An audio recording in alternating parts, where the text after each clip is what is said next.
Hare Krishna, Krishna Krishna, Hare Hare, Hare Rama, Rama Rama, Hare Hare.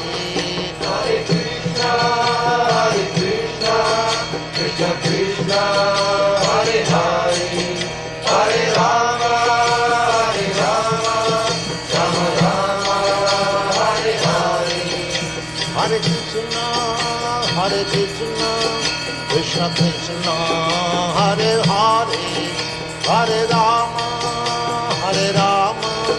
Rama Rama, Hare Hare. Hare Krishna, Krishna Krishna, Hare Hare, Hare Rama, Rama Rama, Hare Hare. Hare Krishna, Krishna Krishna, Hare Hare, Hare Rama, Rama Rama, Hare Hare. Hare Krishna, Krishna Krishna, Hare Hare, Hare Rama,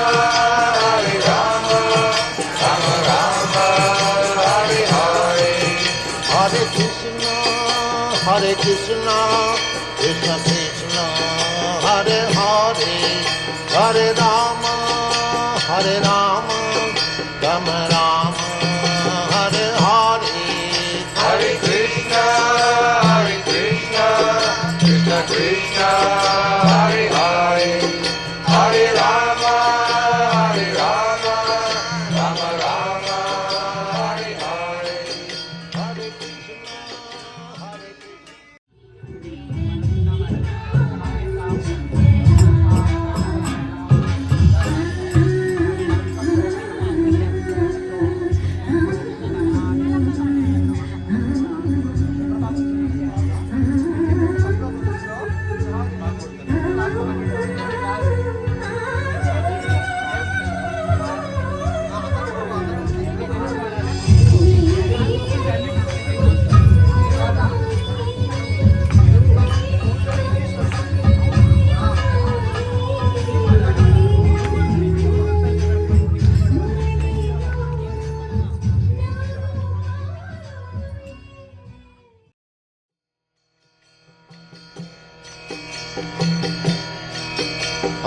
Krishna. Hare Krishna, Krishna Krishna, Hare Hare, Hare Rama, Rama Rama, Hare Hare. Hare Krishna, Krishna.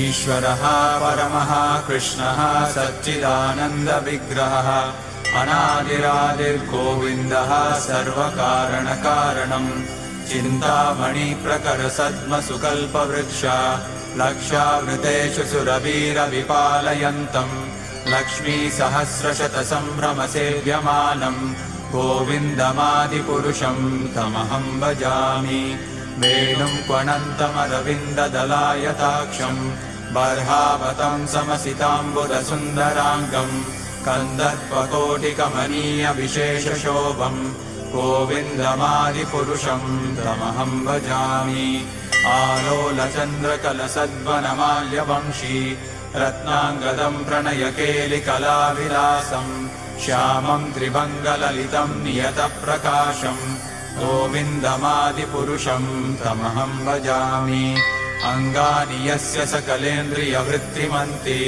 पश्यन्ति पान्ति कलयन्ति चिरं जगन्ति आनन्दचिन्मयसदुज्ज्वलविग्रहस्य गोविन्दमादिपुरुषं तमहं भजामि अद्वैतमच्युतमनादिमनन्तरूपम् आद्यं पुराणपुरुषं नवयौवनं च वेदेषु दुर्लभमदुर्लभमात्मभक्तौ गोविन्दमादिपुरुषं तमहं भजामि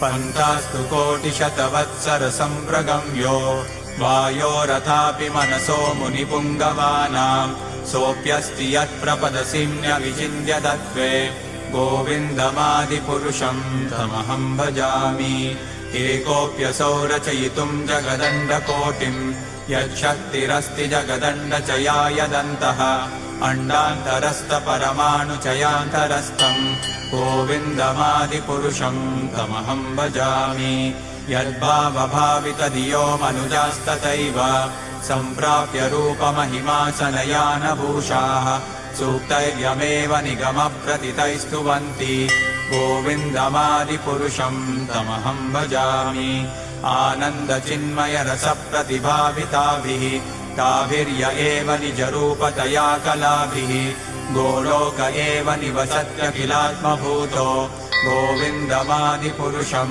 तमहं भजामि प्रेमाञ्जनच्चुरितभक्तिविलोचनेन सन्तः सदैव हृदयेषु विलोकयन्ति यं श्यामसुन्दरमचिन्त्य गुणस्वरूपं गोविन्दमादिपुरुषं तमहं भजामि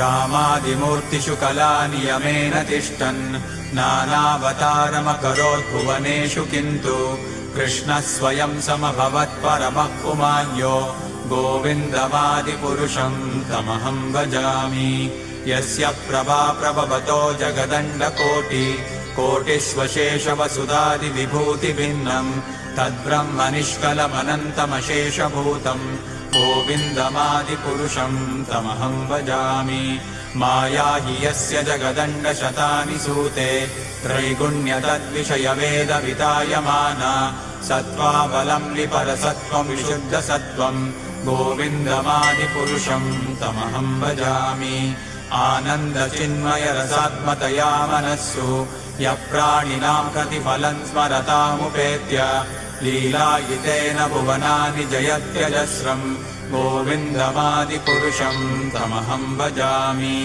गोलोकनाम्नि निजधाम्नि तले च तस्य देवी महेश हरिधामसुतेषु तेषु ते ते प्रभावनिचया विहिताश्च येन गोविन्दमादिपुरुषं तमहं भजामि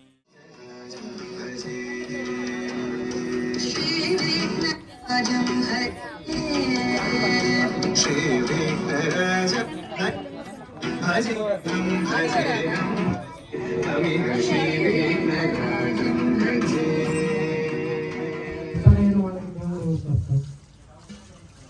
భూమి మీద ఎప్పుడు మానవ రూపంతో అవతరిస్తాడో వాడు దేవుడు కాదన్నప్పుడు వాడు మరి దేవుడు రావాలి కదా అవతార పురుషుడు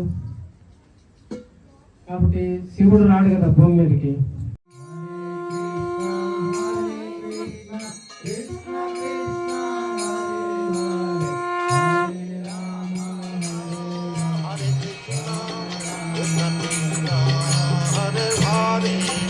Hare Rama, Hare Rama, Rama Rama, Hare Hare, Hare Krishna,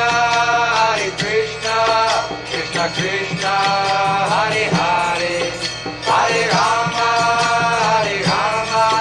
Rama Rama, Hare Hare.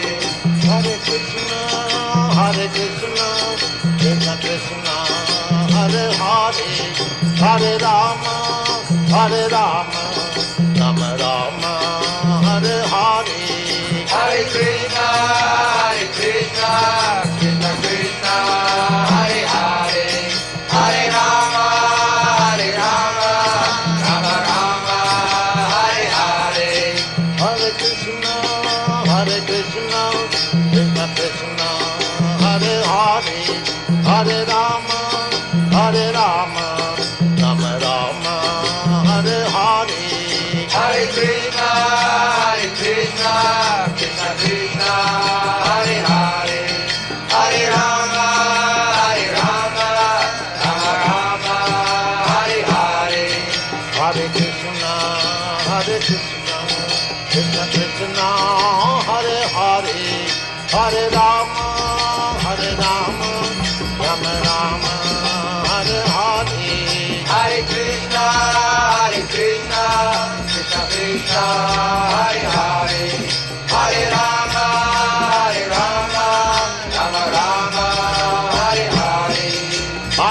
Krishna,